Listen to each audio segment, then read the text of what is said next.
믿음은 머리로 아는 것이 아니라 살아내는 것입니다. 성경 통독을 돕는 바이블 가이드입니다. 에스겔서 4장부터 6장을 읽습니다. 누구보다 하나님에 대해 잘 알고 있다고 자부했던 이들이 북이스라엘과 남유다 사람들입니다. 아브라함과 이삭, 야곱의 후손으로 하나님께 선택됐다고 생각하며 그 선택을 특별하게 여겨 하나님께서 절대로 자신들을 혼내지도 심판하지도 않을 것이라고, 우리에겐 성전이 있으니 절대 안전할 것이라고 생각했습니다. 이런 잘못된 안전의식이 결국 그들을 파멸로 이끌었습니다. 4장부터 24장까지는 유다 백성에게 임할 하나님의 심판에 대한 예언이 기록되어 있습니다. 4장에서 하나님은 에스겔에게 세 가지의 상징적인 행동을 명령하시는데, 이는 이스라엘에 임할 심판을 예고하시는 것입니다. 첫째로 하나님은 에스겔에게 토판과 철판을 가지고 예루살렘 성에 대한 상징적인 행동, 바벨론 전쟁 상황을 묘사하는 행동을 하게 하십니다. 두 번째로는 왼쪽으로 390일, 오른쪽으로 40일을 누워 지내라고 하는 괴상한 명령을 주십니다. 이는 북이스라엘과 남유다의 죄악을 진단하고 담당하는 행위로 하루는 1년을 의미합니다. 선지자가 죄를 대속하는 것을 의미하는 것이 아니라 함께 죄의 값을 부담하는 것을 말합니다. 그리고 세 번째로 누워있는 동안 먹을 음식은 밀, 보리, 콩, 팥, 조, 귀리로 만든 떡으로 하루 20세겔, 약 230g씩, 물은 6분의 1흰, 약 0.6리터씩 생존을 위한 최소한의 양식을 먹으라고 말씀하십니다. 더욱 충격적인 것은 이 떡을 똥에 구워 먹으라고 말씀하신 것입니다. 이는 영적으로 타락하고 부정하게 된 백성을 상징합니다. 에스겔은 부정한 것을 만질 수 없는 제사장입니다. 당연히 예민하게 반응할 수밖에 없었습니다. 그래서 에스겔은 사람의 똥 대신에 당시 일반적으로 땔감으로 사용되던 쇠똥으로 구워 먹을 수 있도록 요청합니다. 하나님은 에스겔이 이해하지 못할 행동을 통해 앞으로 일어나게 될 포로로 잡혀간 자들이 겪게 될 일을 보여주신 것입니다.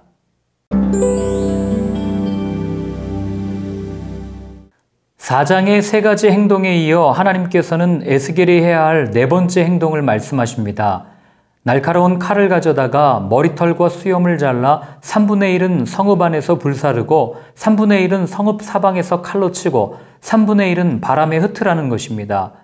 이는 예루살렘에 임할 심판을 예언한 것으로, 불에 사르는 행동은 전염병과 기근을, 칼로 치는 행동은 전쟁을, 바람에 흩어버리는 것은 살아남은 자들이 흩어져 유리하게 될 것이라는 예언입니다. 심판을 받는 이유는 무엇입니까? 6절, 그가 내 규례를 거슬러서 이방인보다 악을 더 행하며 내 율례도 그리함이 그를 둘러있는 나라들보다 더하니 이는 그들이 내 규례를 버리고 내 율례를 행하지 아니하였음이니라.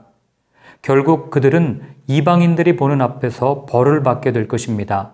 11절에 나의 삶을 두고 맹세하노니 너를 아끼지 아니하며 라는 표현은 심판에 대한 하나님의 단호함을 보여줍니다.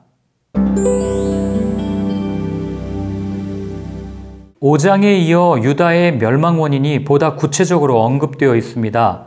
바로 우상숭배입니다. 하나님께서는 이스라엘 사람들이 우상숭배하는 본거지 산당이 있던 이스라엘 산을 향하여 예언하라고 에스겔에게 말씀하십니다. 산당에 있는 동물을 바치는 제단과 산당 건물 모두를 부수시겠다고 선언하십니다. 꼭 이렇게까지 하셔야만 했을까요?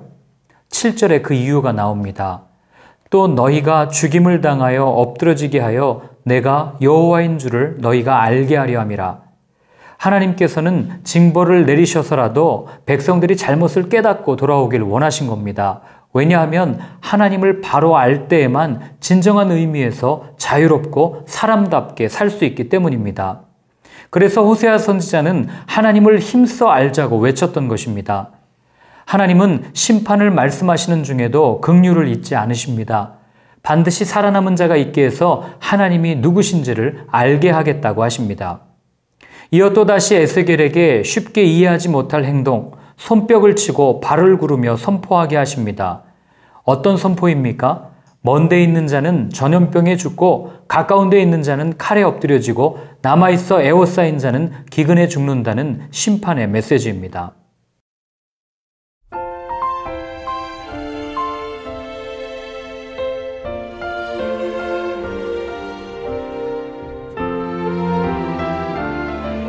이방인들보다 더 극심한 악을 행하면서도 정결하게 산다고 자부했던 이스라엘 사람들, 얼마나 이방인들을 무시했겠습니까?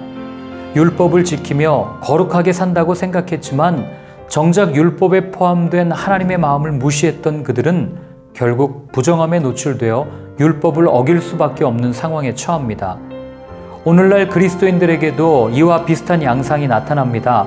통독하며 성경에 대한 지식은 많지만 말씀대로 살지 않는 사악함, 예배를 드리며 하나님의 선택을 받았다고 으쓱하는 교만함, 그러면서 믿지 않는 사람들에 대해서는 배타적인 쪼잔함, 세상 사람들보다 나은 것이 없어 보입니다.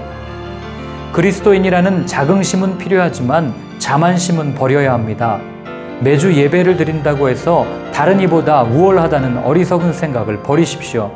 믿지 않는 사람들은 전도와 사랑의 대상이지 비판과 멸시의 대상이 아닙니다.